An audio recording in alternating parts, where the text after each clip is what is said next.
Good morning, good morning. It's a lovely early morning here, 6:30 in the morning.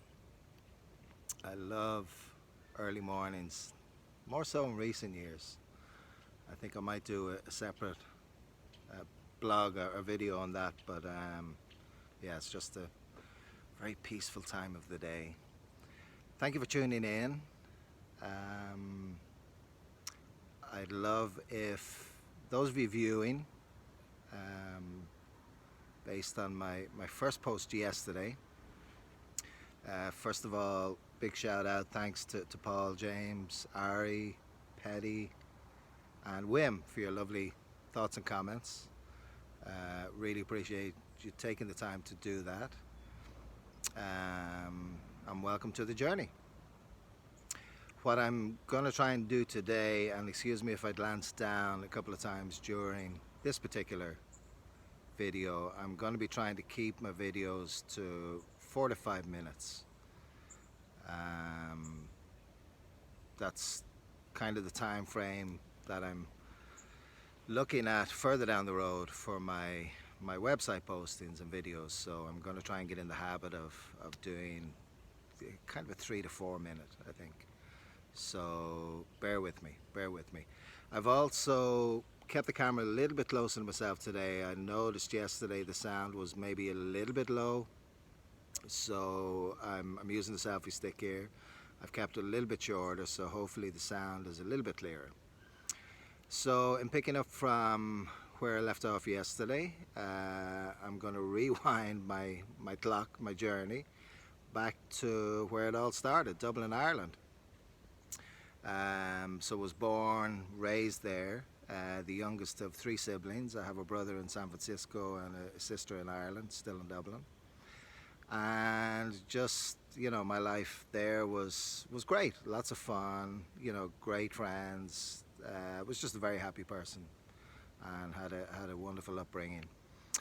When I hit 17, I guess, as I think we all do, we have to think about, or we're encouraged to think about what we'd like to do with our life, our careers. And I vividly remember my guidance teacher calling me in and saying, Leah, what would you like to do with your life and where do you see it going? And looking back now, I think that age is very young to have all the answers. I really don't think we do have the answers. But anyway, this was part of the curriculum and we were encouraged to think about it. So for me at that time, I'd started to develop a passion for cooking. And I really spent some time thinking about that. And what I felt was that there was something in me, even at that age, that I really felt a strong desire to travel.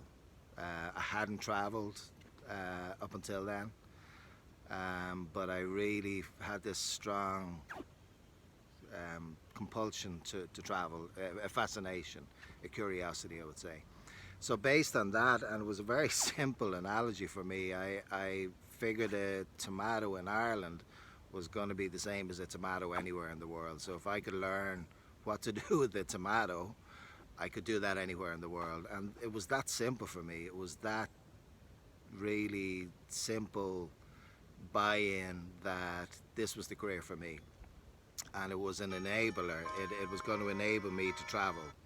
So that's the timer up there. So I'm definitely going to be looking at Jordan in that. But anyway, so that's what started me on that.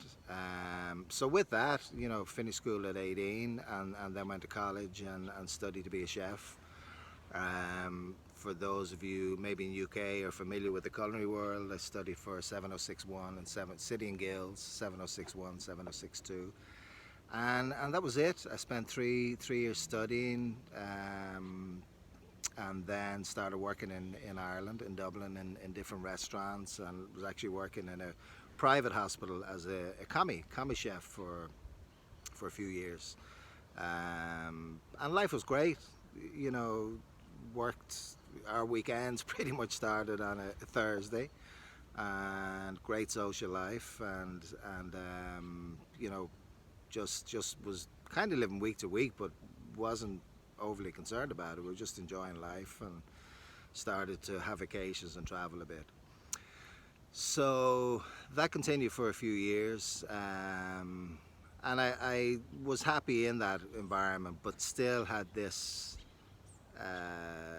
wish, burning desire to travel. And I figured that this career was going to give me the opportunity to do that. So I was doing that until I was about 25, and I actually went back to university at that point and studied hotel management. I got my associate degree in hotel management. At that point I figured I wanted to get a very rounded education for what I considered the back of the house being the culinary side of things, and then the front of the house being everything else. And I was really interested to learn more about that, which I did.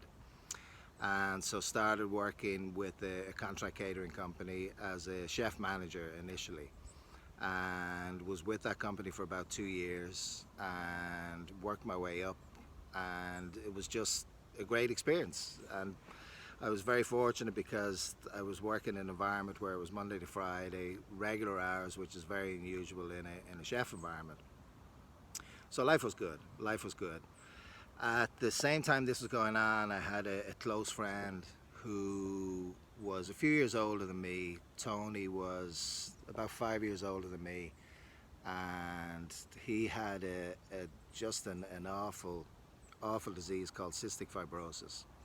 And it's just a shocking disease of the lungs. It's a general degradation of the lungs over time, and it was just a really painful time in his life, and really impacted me, as it did with everyone around us. So, and unfortunately, you know, within a couple of years, at 29 years of age, Tony passed away, and it was a very slow passing. I won't dwell on it, but it was just heartbreaking for family, for friends, for anyone that was that Tony had touched in his precious life.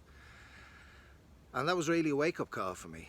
I was 25 at the time and was very close to Tony and his family, and was very impacted by what had happened. So it changed my trajectory in, at that point, you know, thinking we were invincible, and in not procrastinating. It really made me decide, if there's something in my life that I'd like to do, don't wait. Don't assume you're going to have your health or that you're going to be able to do it, you know, years from now. If you figured out what that is, then make it happen. Make it happen. And that's what led to the next part of my journey. And it's an amazing next section, which I look forward to sharing with you. But I'm gonna wind it down for now. Thank you so much for tuning in. I hope you have a lovely and safe weekend. In closing, I'd like to actually borrow a lovely closing out expression I heard Thursday, and that's kudos to Danny Ham. I was on the Attitude, Gratitude and Commitment call. If you haven't been on that, it's a wonderful call. I encourage you to try and catch it. I'm not sure if it's weekly or bi-weekly, but Danny's closing out was "Have a grateful day," and I love that. I love that. Rather than "Have a great day," have a grateful day. So if it's okay with Danny, I'd love to close out and wish you all a grateful day and a grateful weekend. Thanks for tuning in, and I look forward to connecting with you on the next video. Thanks so much. Bye.